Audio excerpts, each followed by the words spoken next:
Hello everyone, my name is Rochelle Innocent and I'm the founder and CEO of Project Purpose. Welcome to our YouTube channel. Our community is focused on the intellectual and character development of children. We do this through our parent-child workshops that focus on 4 themes: autonomy, self-efficacy, compassion, and self-concept, in order to cultivate grit, perseverance, and resilience in each child. Our overarching mandate is to renew and rebuild family, communities, and relationships. Our YouTube platform provides us a space where we can have discussions on all topics that relate to family, communities, and relationships with ourselves as well as with others, with a primary focus on mental health and education. More precisely, the ways that the foundations of mental health and education have played a role and play a role in our societies at large. These discussions and debates provide us an opportunity to think critically about what needs to change within these structures in order for us to live up to our bold slogan: support, protect, and empower each child through youth-focused development, better known as leadership in juvenescence. We recognize that in valuing our children's leadership potential, it also translates as recreating and co-creating environments socially as well as politically in order for our children to thrive. If you enjoy the content within this YouTube channel, I also invite you to check out our thought pieces that discuss on topics that relate to the renewal and rebuilding of families, communities, and relationships on our website under blogs. I would love to interact with you there as well once you finish this video.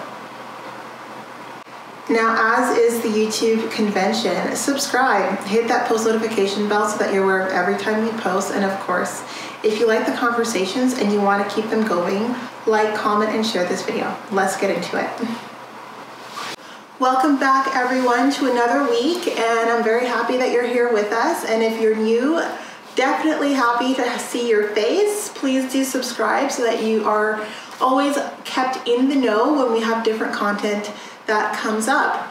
So on this channel, we discuss mental health, we discuss mental wellness, and we also discuss education. More specifically, we have discussions and debates that talk about these specific structures, some of the norms within these structures, and some of what needs to change within these structures for us to have the change that we need for our children to thrive and to develop and to really have the opportunity to tap into their leadership potential as they grow up. And some of that involves education, of course. So last week we did cover mental wellness, and we covered different tips and tricks to maintain our mental wellness.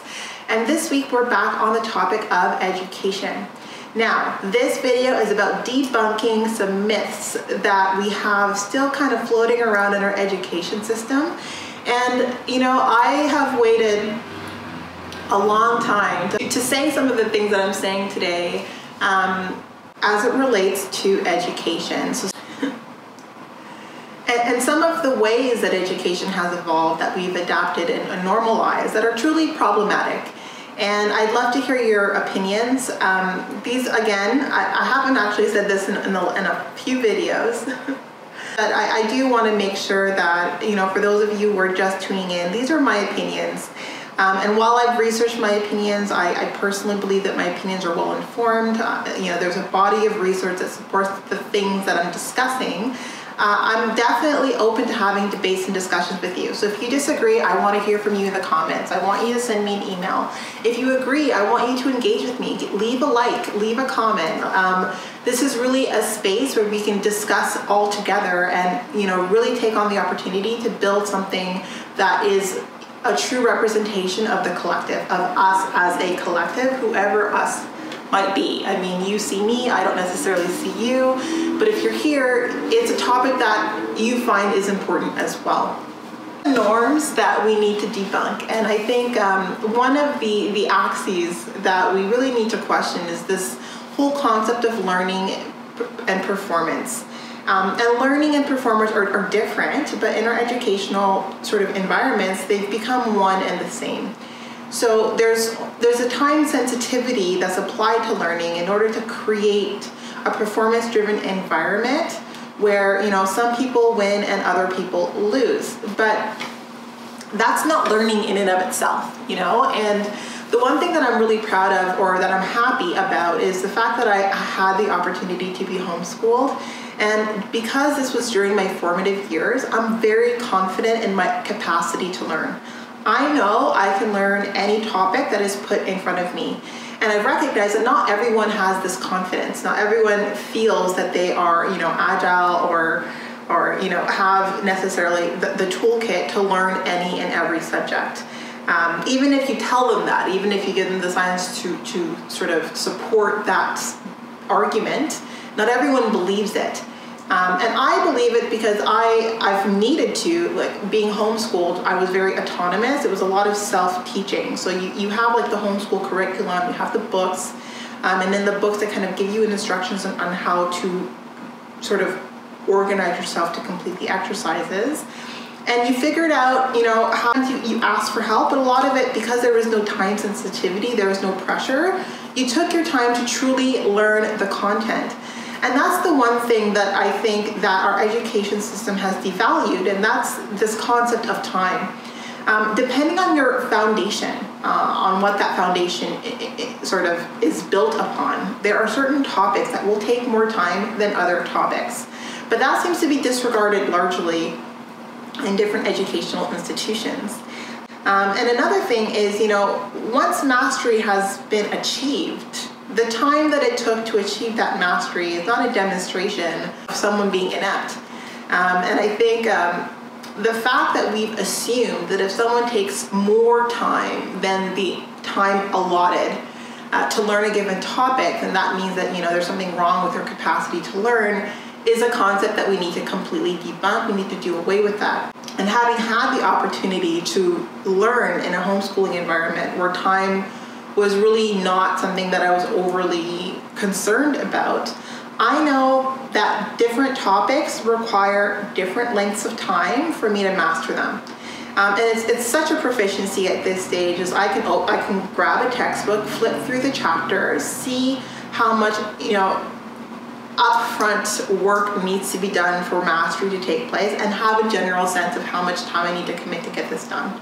Now, if there are multiple topics, you start to then recognize, you start weighing out the sacrifices in time, because if there are two, let's say if I have 4 topics in a given semester and 2 of them require a lot of upfront time, a lot of upfront work in order for mastery to take place, then I know that if I have 4 topics and 2 of them require this much work, I'm going to have to compromise in a certain degree of proficiency because I just don't have that time variability. If I have to spread my energy across 4 topics, then I'm going to suffer by way of performance for the 2 that require a lot of upfront work. So I'll just do the best that I can.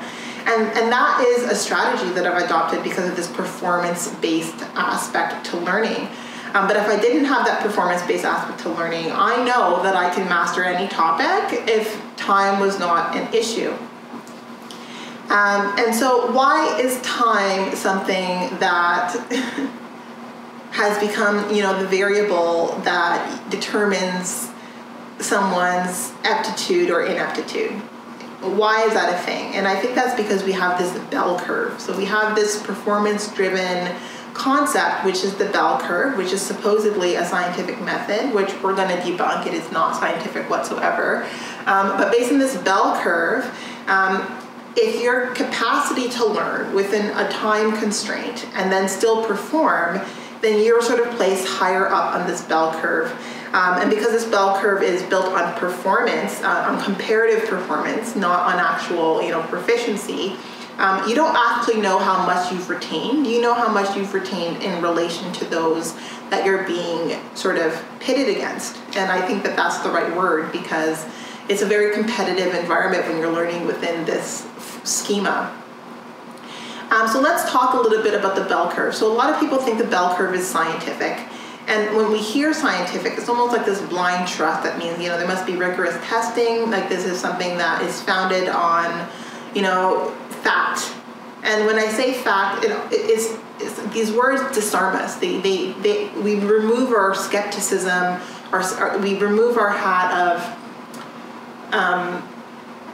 we stop thinking critically about these measures because we think that they're scientific.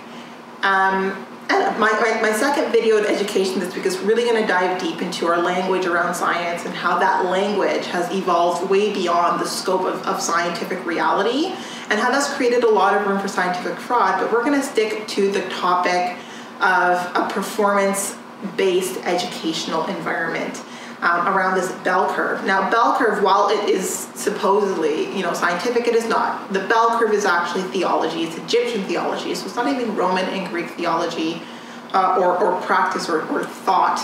It's not. It's based on Egyptian thinking, on Egyptian theology. And, Egyptian theology, there's this concept of the scarcity of human value, which is sort of demonstrated with this pyramid. And the pyramid sort of is a demonstration of the scarcity of human value. And the higher you are on the pyramid, the higher, degree of value you contribute. And the lower you sort of place yourself on that pyramid, the lower value is assigned to you. And so this bell curve is just a readaptation of that theology, of that way of thinking.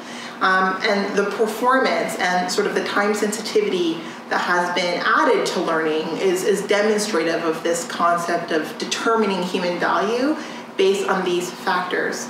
And that's problematic because human value is not something that we can derive based on one's capacity to learn in a very specific setting that is adapted for a very specific profile of individual. There are a lot of people who are left out, who are still brilliant, who still have the capacity to learn, and who now are under this sort of mindset that there is something wrong or there's something, ill-adapted about their learning style because they don't fit within this schema.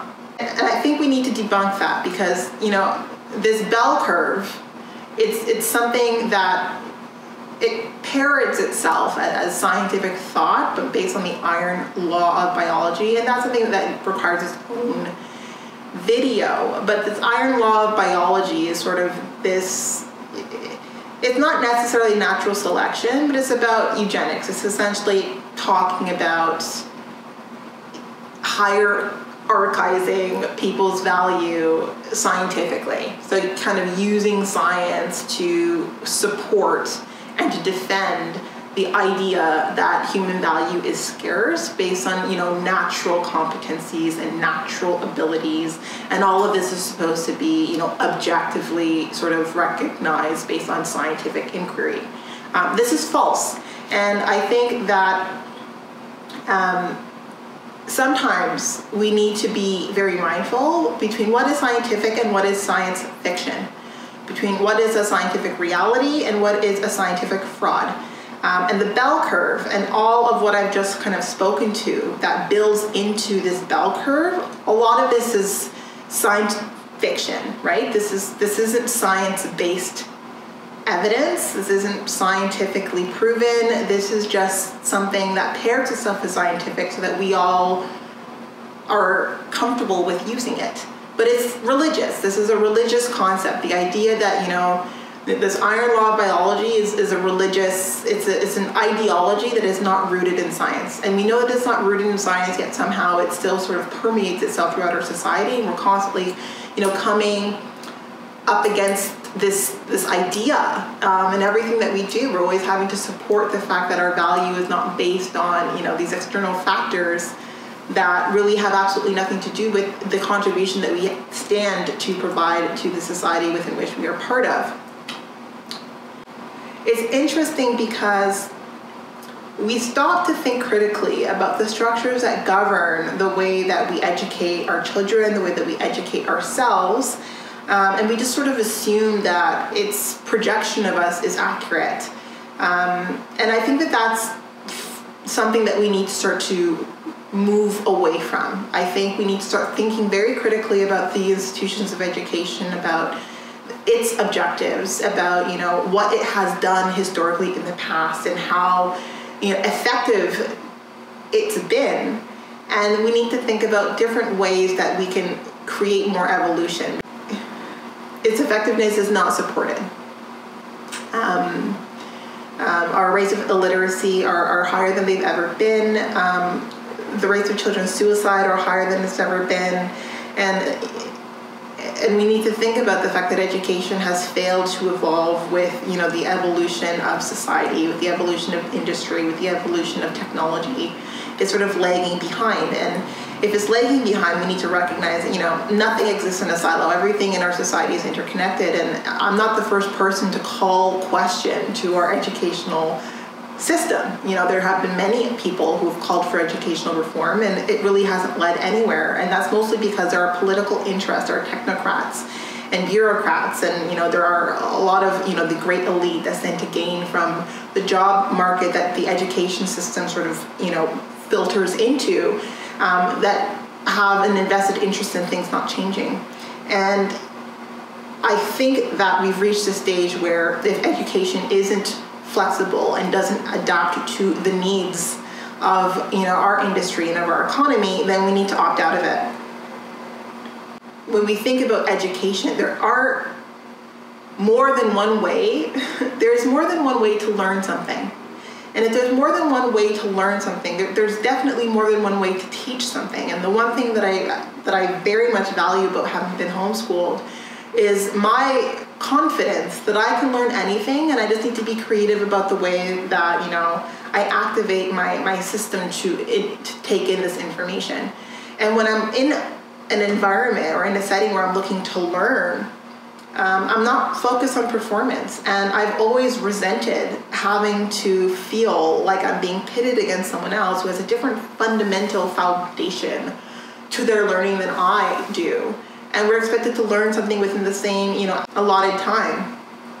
I've always kind of resented that reality, and I've dealt with it because, you know, for me to sit here and for anyone to take me seriously, I need to have at least 2 degrees and a master's in international experience. Otherwise, you know, people kind of roll their eyes and ignore me. But because I've been able to accomplish certain things in my life personally, hopefully that gives me an opportunity to at least, you know, make my case. But, you know, as someone who has thoroughly enjoyed learning and recognized, you know, the systems behind learning, learning doesn't have performance or time, sort of, you know, this concept that learning is tied to, you know, competition, is tied to performance, is tied to like time constraints, is something that we've created on our own. And I think it's something that we need to do away with, because our primary focus should be preserving each individual's relationship with learning in and of itself. And the perfect example to this is if you have 2 children, you know, one learns to read at age 4, the other learns to read at age 9. You don't know which child learned to read at what point in time by the time they both hit 13. The child who learned to read at 9 has the label as being learning disabled, whereas the child who learned to read at 4 is somehow gifted. But the difference completely disappears by age 13. But these labels are pervasive, and it will follow them not only, you know, post-secondary, post-graduate. It will follow them into the, you know, the careers and the jobs that they choose as well. And it creates a certain profile of human being. When you live with this label, you become a certain type of employee. You become a certain kind of individual, a certain type of, you know,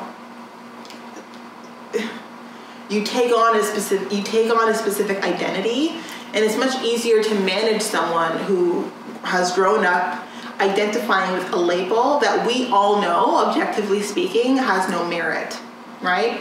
So how long it takes someone to learn a given topic is not indicative of how well they're going to do once they've mastered that topic moving forward. And I think our education system has been so inflexible in the way that it approaches learning and it approaches teaching different information that we've now started to see people who don't, you know, who aren't adept at learning within that given style as, you know, outliers, when it's not true. And I think that once education became compulsory, once teaching became a formalized profession, we now created room for social and political interests to kind of be pervasive and, you know, have their objectives and their interests considered before the actual student within these environments and within these settings. And if we do look back to Socrates, like he mentioned, like if education ever became formalized, if there was ever a formalized profession that was education, that there would be social and political interests that would manifest themselves, and it would be problematic. professional interests are served by making what is easy seem difficult. And a lot of what our learning environments create is this sense of difficulty around topics that could easily be mastered if taught in a different way. But instead of giving someone sort of the silver platter method, it's like, oh, we could teach it this way, we could teach it that way, like let's alternate it and teach it this way to see, which way works for you to be able to master and sort of take in this information.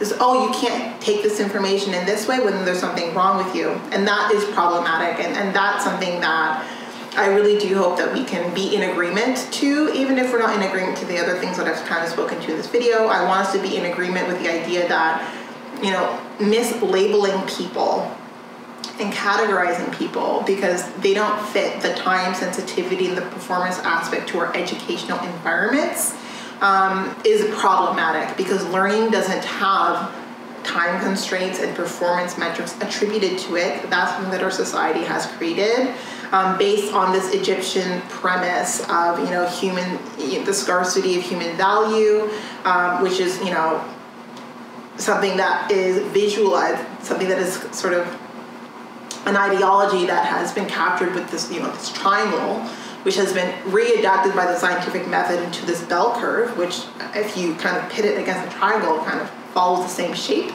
And then the way that we position people along that bell curve is, with performance metrics as well as time constraints. And I think that the bell curve is a complete joke. And for those who killed themselves, trying to master the wave of this bell curve, and we leave school and, we have our badges of honor because school said we were this and school said we were that. And we go into the workforce and realize that it doesn't amount to what we thought it would. It might have fed into our ego, fed into our confidence while we were in that, specific environment. But in the real world, those things don't hold the same value. And if you put too much of value on those attributes, it sets you up for failure, whether you won or whether you lost, right? It sets you up to be a certain type of performer. And to be a performer, it means you do certain things, like you learn different tips and tricks to sort of manage information, but have you really taken it in? And a lot of people who were the best performers within school, they didn't learn anything, right? They know how to take in information to regurgitate it, but once those exams are done, that information is gone. And for me, I love learning. I know how much time I need to fully learn a topic, and once I've learned a topic, it is with me forever. That topic is not going anywhere. And that for me means that I need to be flexible with time, and I need to put away this notion of performance. Because I know that once I've learned it, I've truly mastered it. But I know that, I might not be able to reach that level of mastery within the allotted time provided by the curriculum. Which is why I think curriculums are ridiculous, because if I know I can learn this, but I tell you how much time I need to learn it, and you disregard the time that I need to learn it, then, what do we do there? What can we do there?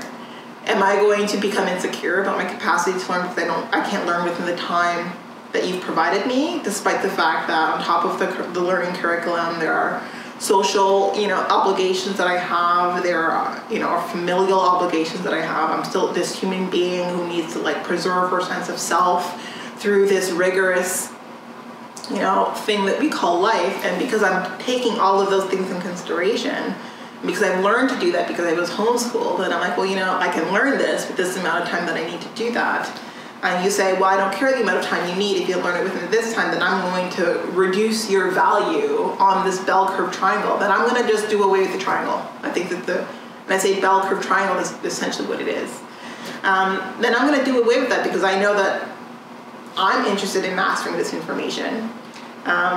And I know that in order for me to master this information, I need to take a little bit more time because my foundation isn't there, right? If I'm performing with people who have a different educational foundation than I do, and their foundation is better suited for them to sort of be able to acquire this information with a specified period of time, but for me I need a little bit more time, but that's not something that people are giving sort of credit to, then I need to give that credit to myself. But that confidence, that self-assuredness is not something that everyone possesses.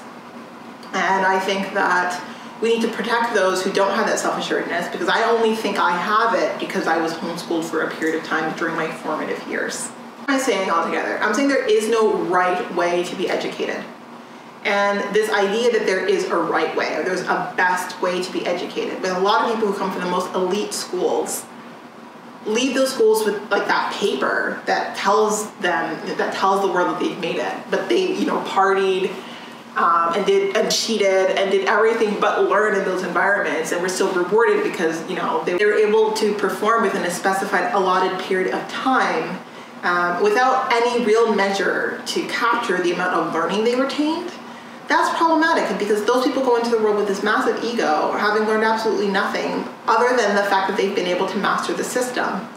And I've never been interested in mastering the system. I've been interested in doing as much as I can to get into the spaces that I wanted to be into, but I'm in there to learn something, right? And sometimes I can learn, and within the time constraint and, with the performance aspect, I'm a competitive human being. I don't mind a performance-based environment. But where I want to learn, that means I need to slow things down. I don't want to feel penalized for that. I don't want to feel like, people are feeling like they have rights and reasons to judge my capacity to learn and judge my intellectual ability because I'm not learning in stride with them. I'm not learning in stride with you because I'm not competing with you. I'm on my own journey, and truth be said, I feel very proud of what I've been able to achieve during my career, in my life, in my profession, in my education. There are no insecurities here. So I think our education system needs to reform. I think we need to remove the performance aspect to it. We need to remove the time constraints to learning. We need to allow people, the silver platter approach, let them learn within an environment that teaches in alignment with their learning style. And we did a video on learning style. So if you do not know what your learning style is, please do watch that video so that you can get some insight and then align yourself to learn in ways that are adapted to your learning style, and you'll see a marked difference in the way that you retain information. And you're truly retaining information, right? You're not just doing recall exercises that will fade with time. Like real learning, like that information, it becomes part of you. It becomes part of your essence. And if you're learning in a way that you take it and you regurgitate it out, that's not learning, that's parroting.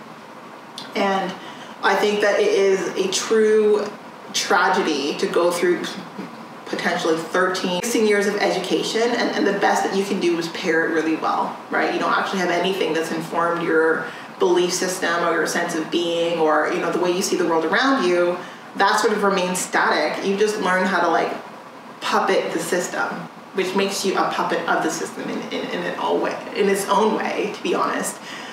Because you've given so much of your time, which by the way is priceless and invaluable, but you've gotten not a whole heck of a lot out of it other than, a paycheck at a job that, you sort of like. Maybe you like a little bit, but it takes more of your time and life away. And then one day when you're older, gray, you realize that your focus was on all the wrong things. I think, we've seen enough of that in, the lives of the generations that came before us, that we don't need to keep repeating that cycle. And I've seen enough of it, and I've worked in many multi-generational environments where there's absolutely nothing in me that wants to repeat that cycle, not for me, and not for the children that I hope to have one day, and not for the generations that I hope to inform one day. I don't want this cycle to perpetuate further. I really don't. And when it comes to my positions in education, I really want these conversations to turn to actions. I really want those actions to turn to change. I don't just want to talk about what's wrong with the educational system. I want to do something about it. But I know that, me, myself, and I am, 5'5", I weigh maybe, 130. What am I going to do on my own? I need people to agree with me, and I need for us to kind of do this together, and I want for us to do this together. I don't want to just be some educational vigilante. I don't think that the success rate of those people are very high. And so to criticize the structures that project a sense of inferiority back onto us. why do I feel inferior in these spaces when I know that if this space was changed, was different, my sense of self would be preserved, and my sense of self-value and self-worth would be preserved? And why am I involved or allowing myself to be exposed to structures that make me question my sense of value, my sense of self-worth, my sense of capability, because I'm not performing within a specific way? Why is this something that we question not enough? Like, why do we not question these structures enough? So many use cases of children who are happy, who are bright, who are, confident, and then they start schooling and all of that starts to shift and change. And we need to do away with the environments that create insecurity and create this sense of apprehension about our own value when that was secured before we entered these institutions. And for me, those are institutions of mental health and of education. There's something about being put through these systems that completely shakes your sense of self and our sense of autonomy, our sense of sovereignty, our sense of dignity, and the dignity of choice, because it's our choice to do what we want to do with our time. And yet somewhere along the way, it's like, well, you can choose between A, B, and C with your time, but don't think about D, E, and F because you don't have, the biology for that, And before that, biology was based on race, that biology was based on gender, that biology was based on personal or sexual orientation, on preference. And we started to erode the concepts behind, my ability or my capacity being informed by those things. But then we're still working within structures that inform that sense of ideology to begin with. And I think that if we want to preserve self and all the things that inform self, we need to start to break away from the institutions that distorted our sense of value because of the things that informed who our identities were. I think those institutions no longer need to exist.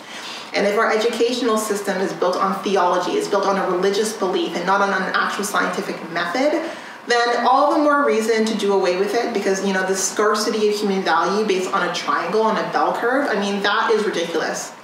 And the fact that academics, and this is still used in academia, in graduate studies, and in postgraduate studies, is an absolute joke to me, and I went through it.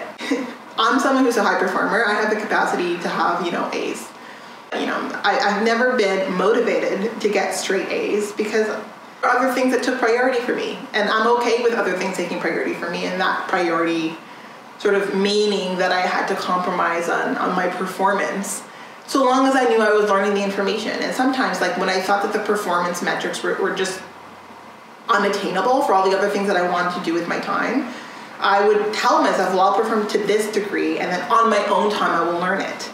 And the fact that I had to make those concessions to myself tells me that there's something wrong with the institution that's informing my learning and informing my education, because I'm now building my own schema so that I can preserve my sense of self and my confidence and my capacity to learn and my intellectual abilities, because I know that my school is looking to poke holes in that if I'm not sort of coinciding with their definition of excellence, with their definition of what behaviors should attribute to accomplishment. That is all that I wanted to say. I think that that's all that I should say in this video. The talk of education and sort of this idea that education needs to be in a performance-based, time-constrained environment, I hope that my position is clear. I'd love to hear your positions and your opinions on it.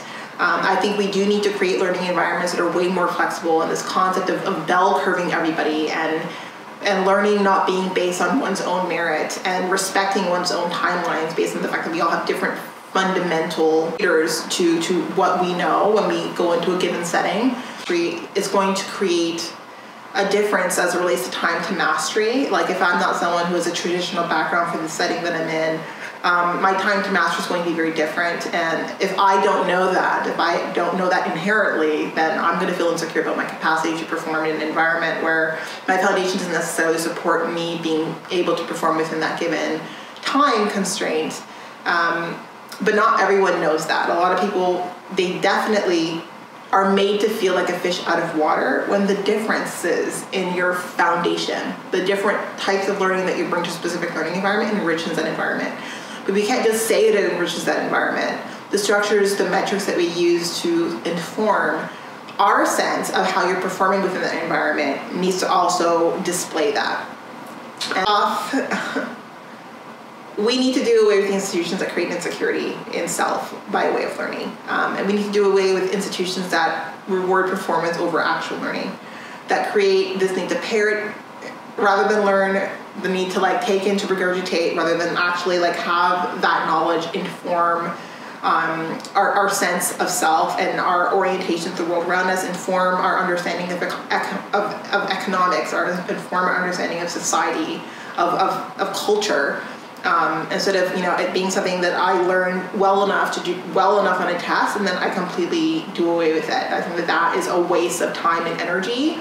If you walk out of a setting where you're exposed to one, like, information that is so well-rounded and is so colorful, but you walk away not actually internalizing it and, you know, parroting information back. You're not, like, when you learn a topic, it informs your identity. It informs who you are and how you think moving forward. It informs an evolution in you. And anytime I learn something new, there's a part of me that dies and a part of me that is born.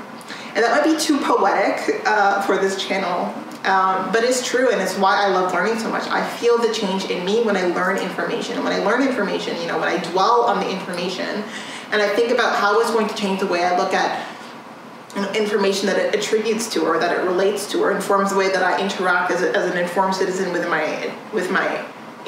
my given society.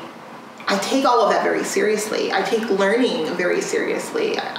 Learning is my duty. You know, as an informed citizen, I have a duty to learn. I have a duty to put myself in environments where I'm evolving, where the learning is changing me and it's changing, you know, my inner world, so to speak. I never want to see the world the same way, and that's why I love learning so much. And if my educational setting can't provide that, if I've always needed to kind of do that on my own, and there are people who've been through the educational system who don't feel that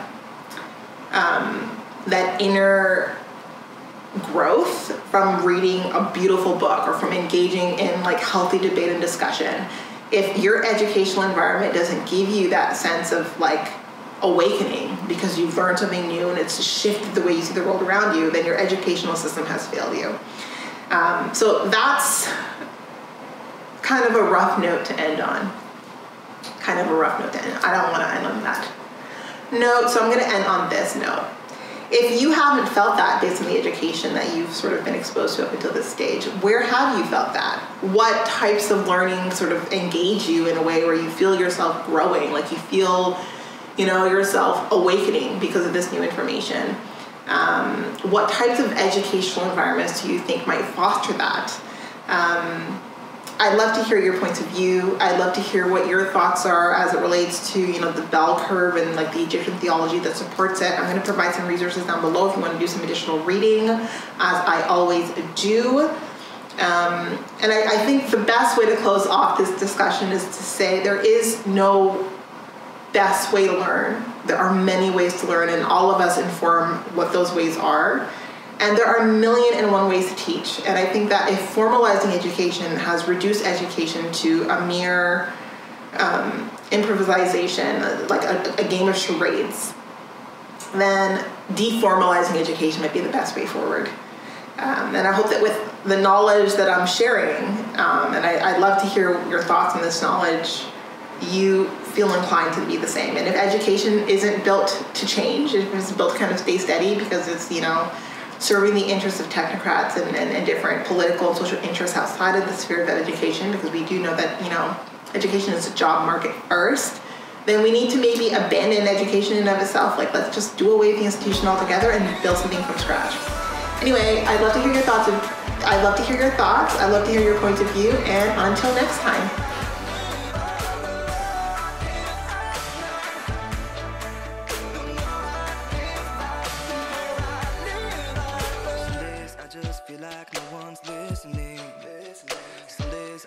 feel like the world's into me.